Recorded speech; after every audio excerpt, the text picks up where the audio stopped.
بسم اللہ الرحمن الرحیم عن انس رضی اللہ تعالی عنہ قال سئل رسول اللہ صلی اللہ علیہ وسلم ای بیتک احب الیک قال الحسن والحسین وکان یقول لفاطمة ادعی لابنی فیشمہما ویضمہما الیہ۔ حضرت انس رضی اللہ تعالی عنہ بیان فرماتے ہیں، رسول اللہ صلی اللہ علیہ وسلم سے دریافت کیا گیا آپ کے اہل بیت میں سے کون سا شخص آپ کو سب سے زیادہ محبوب ہے؟ آپ صلی اللہ علیہ وسلم نے فرمایا حسن اور حسین۔ آپ صلی اللہ علیہ وسلم حضرت فاطمہ رضی اللہ تعالی عنہا سے فرمایا کرتے تھے میرے بیٹوں کو بلاؤ۔ آپ صلی اللہ علیہ وسلم انہیں چومتے تھے اور آپ صلی اللہ علیہ وسلم انہیں گلے لگاتے تھے۔ مشکات المصابی حدیث نمبر 61-67۔ اس حدیث سے معلوم ہوتا ہے رحمت کونین صلی اللہ علیہ وسلم کو اہل بیت میں سے سب سے زیادہ حضرت حسن اور حضرت حسین رضی اللہ عنہما پیارے تھے، اور حضرت فاطمہ رضی اللہ تعالی عنہ سے فرمایا کرتے تھے کہ میرے بیٹوں کو بلاؤ۔ یہ آپ صلی اللہ علیہ وسلم کا معمول تھا۔ کبھی آپ صلی اللہ علیہ وسلم شام کے وقت اپنے گھر بلا لیتے تھے، یا یہ ہے کہ کبھی حضرت فاطمہ کے گھر تشریف لے جاتے تھے۔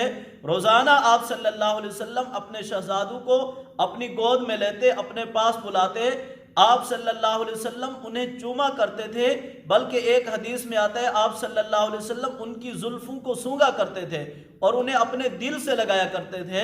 کس قدر حسنین کریمین سے رحمت کونین صلی اللہ علیہ وسلم محبت فرماتے تھے، بلکہ بہت ساری احادیث میں رحمت کونین صلی اللہ علیہ وسلم نے ارشاد فرمایا اے اللہ تو ان دونوں سے محبت فرما، اور جو ان سے محبت کرے تو ان سے بھی محبت فرما۔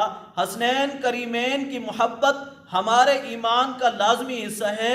جو بندہ ان سے محبت نہیں کرتا وہ مومن نہیں ہو سکتا۔ مومن وہی ہے جو حسنین کریمین سے محبت کرتا ہو۔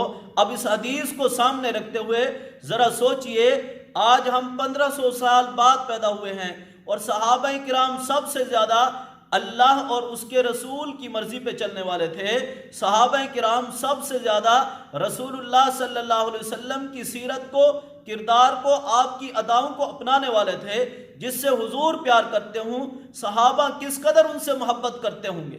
اسی طرح ایک حدیث میں آتا ہے رحمت کونین صلی اللہ علیہ وسلم نے ارشاد فرمایا اصحابی کالنجوم فبأیہم اقتدیتم اہتدیتم۔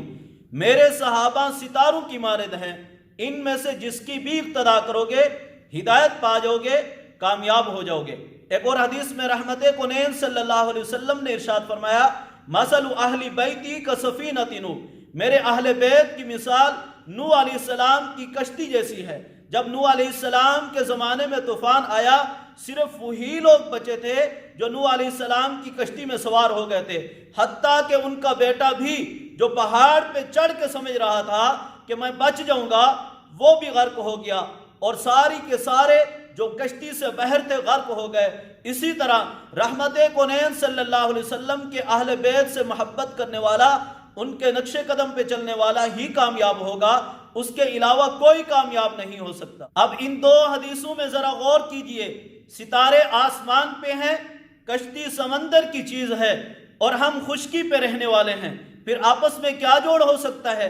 قربان جائے رحمت کونین صلی اللہ علیہ وسلم کی ذات اقدس پہ کہ جنہوں نے صحابہ کی مثال ستاروں سے دے کے، اہل بیت کی مثال نوح علیہ السلام کی کشتی سے دے کے، قیامت تک کے آنے والے مسلمانوں کو ایک معیار دے دیا کہ جب تک صحابہ کرام کی پیروی نہیں کرو گے ہدایت نہیں پا سکتے۔ اسی طرح جب تک اہل بیت سے سچے دل سے محبت نہیں کرو گے تم مومن نہیں ہو سکتے۔ جس طرح رات کی تاریکی میں سمندر میں سفر کرنے والا، اس کے لیے کشتی بھی لازمی ہے، ستارے بھی لازمی ہیں، اپنی منزل کی جہت کو معلوم کرنے کے لیے اس کو تاروں کی ضرورت ہے، منزل تک پہنچنے کے لیے کشتی کی ضرورت ہے۔ اسی طرح قیامت تک ہر مسلمان کو ہدایت کی راہ پانے کے لیے صحابہ کی اقتداء کی ضرورت ہے، اور جنت تک پہنچنے کے لیے اہل بیت کی محبت کی ضرورت ہے۔ اور پیغمبر دو جہاں صلی اللہ علیہ وسلم کا فرمان اصحابی کالنجوم میں اس بات کی طرف بھی اشارہ ہے ستاروں کی روشنی اپنی نہیں ہوتی، چاند سے لیتے ہیں۔ پیغمبر دو جہاں صلی اللہ علیہ وسلم کے تمام صحابہ حضور صلی اللہ علیہ وسلم کے تربیت یافتہ ہیں، آپ سے پڑھے ہیں، آپ نے ہی ان کا تزکیہ کیا ہے، آپ نے ہی انہیں کتاب و حکمت کی تعلیم دی ہے۔ اگر کائنات میں کوئی بھی شخص رحمت کونین صلی اللہ علیہ وسلم کے تمام صحابہ میں سے کسی ایک صحابی پر بھی تنقید کرتا ہے، الیاذ باللہ وہ حضور صلی اللہ علیہ وسلم کی تربیت پہ، آپ کے تزکیے پہ، آپ کی کتاب و حکمت کی تعلیم دینے پہ تنقید کر رہا ہے، اس لیے کہ تمام صحابہ حضور کے تربیت یافتہ ہیں۔ آج 1500 سال بعد میں اہل بیت سے محبت کرتا ہوں، تو ذرا سوچئے صحابہ کرام کے بارے میں جو حضور صلی اللہ علیہ وسلم کی ایک ایک ادا پہ قربان ہوتے تھے، وہ کس قدر اہل بیت سے محبت کرتے تھے۔ کائنات میں سب سے بڑی مظلوم ہستی حضرت حسین رضی اللہ تعالی عنہ کی ہے کہ ان کی شہادت تو کربلا میں ہوئی، لیکن آج تک ان کی ذات اقدس کے ساتھ ظلم کیا جا رہا ہے۔ حضور صلی اللہ علیہ وسلم کے ساتھ ان کی بچپن کی زندگی کے 6 سال 10 ماہ کو بیان کیا جاتا ہے، اور پھر درمیان کی 50 یا 51 سال کی زندگی کو بیان نہیں کیا جاتا، پھر واقعہ کربلا بیان کر دیا جاتا ہے۔ حتیٰ اس دوران خلفائے راشدین اور حضرت معاویہ رضی اللہ تعالی عنہ اور تمام صحابہ حسنین کریمین رضی اللہ عنہما سے کس قدر محبت کرتے تھے، پیار کرتے تھے، تعلقات تھے، اور پھر حسنین کریمین رضی اللہ عنہما کے خلفائے راشدین سے کس قدر تعلقات تھے، کس قدر رشتہ داریاں تھیں، اور حضرت معاویہ رضی اللہ تعالیٰ عنہ سے کس قدر محبت تھی، پیار تھا۔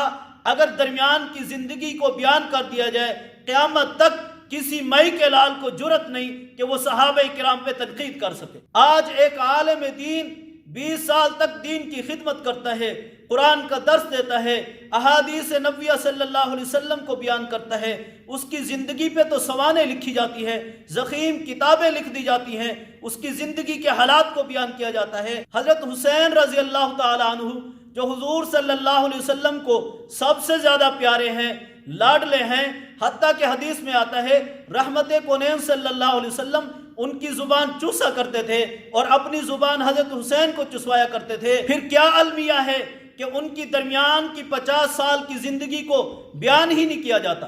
انشاءاللہ تعالی میرا ارادہ یہ ہے کہ محرم الحرام کے ان دنوں میں حضرت حسین رضی اللہ تعالی عنہ کی سیرت کو بیان کیا جائے، بالخصوص حضرت حسین رضی اللہ تعالی عنہ کے وہ 50 سال جو انہوں نے صحابہ کرام کے ساتھ گزارے، ان کو بیان کیا جائے۔